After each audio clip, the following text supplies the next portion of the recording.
નમસ્કાર વિદ્યાર્થી મિત્રો, આપ સૌનું હાર્દિક સ્વાગત છે અમારી યુટ્યુબ ચેનલ અતુલ ચાડ એજ્યુકેશનમાં। તો વિદ્યાર્થી મિત્રો, આજના વિડીયોની અંદરમાં આપણે વાત કરવાના છીએ, ધોરણ છે આપણો 11, વિષય છે આપણે આંકડાશાસ્ત્ર અને પ્રથમ પરીક્ષાનું જે પ્રશ્નપત્રનું પરિરૂપ છે તેના વિશે આપણે વાત કરીશું।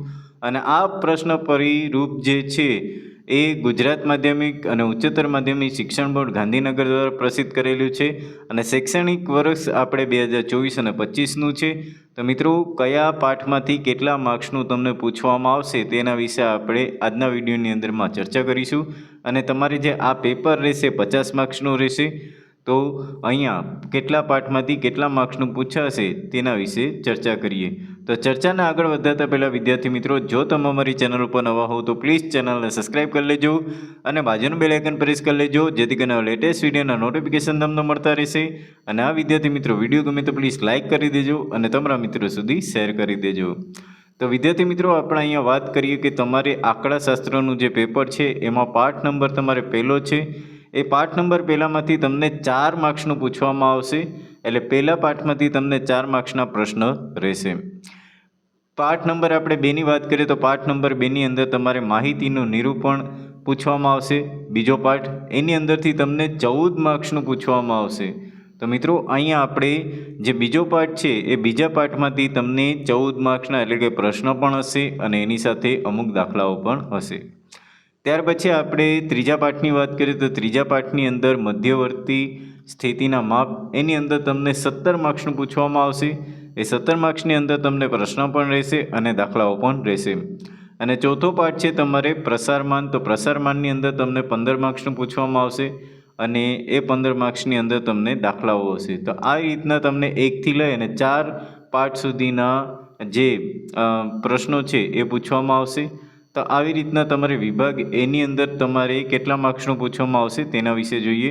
તો વિભાગ એની અંદરમાં તમને 10 માર્ક્સના MCQ પૂછવામાં આવશે, જે 1 માર્ક્સના રહેશે, જે બધા વિકલ્પો રહેશે અને 1થી 10 જે પ્રશ્ન છે એ બધા ફરજિયાત રહેશે મિત્રો। અને ત્યાર પછી વિભાગ બીની વાત કરીએ તો વિભાગ બીની અંદરમાં તમને નીચે આપેલા પ્રશ્ન ક્રમાંક 11થી લઈ અને 15 સુધીના પ્રશ્નોના એક વાક્યમાં જવાબ લખવાના છે અને બધા જે પ્રશ્નો છે ફરજિયાત રહેશે અને દરેકનો તમને 1 ગુણ રહેશે। તો અહીંયા તમારે 5 માર્ક્સનું પૂછવામાં આવશે વિભાગ બીની અંદર। ત્યાર પછી વિભાગ સીની અંદરની આપણે વાત કરીએ તો વિભાગ સીની અંદરમાં તમને પ્રશ્ન ક્રમાંક 16થી લઈ અને 21 સુધીના પૂછવામાં આવશે, એટલે કોઈ પણ તમારે 4 પ્રશ્નના જવાબ આપવાના રહેશે।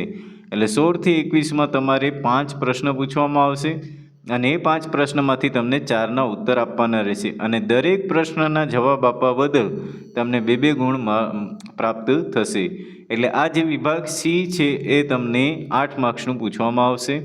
વિભાગ ડીની વાત કરીએ તો વિભાગ ડીની અંદરમાં તમને નીચે આપેલા પ્રશ્ન ક્રમાંક 22થી લઈને 26 સુધીના પ્રશ્નોમાંથી કોઈ પણ 3 પ્રશ્નોના જવાબ આપવાના રહેશે।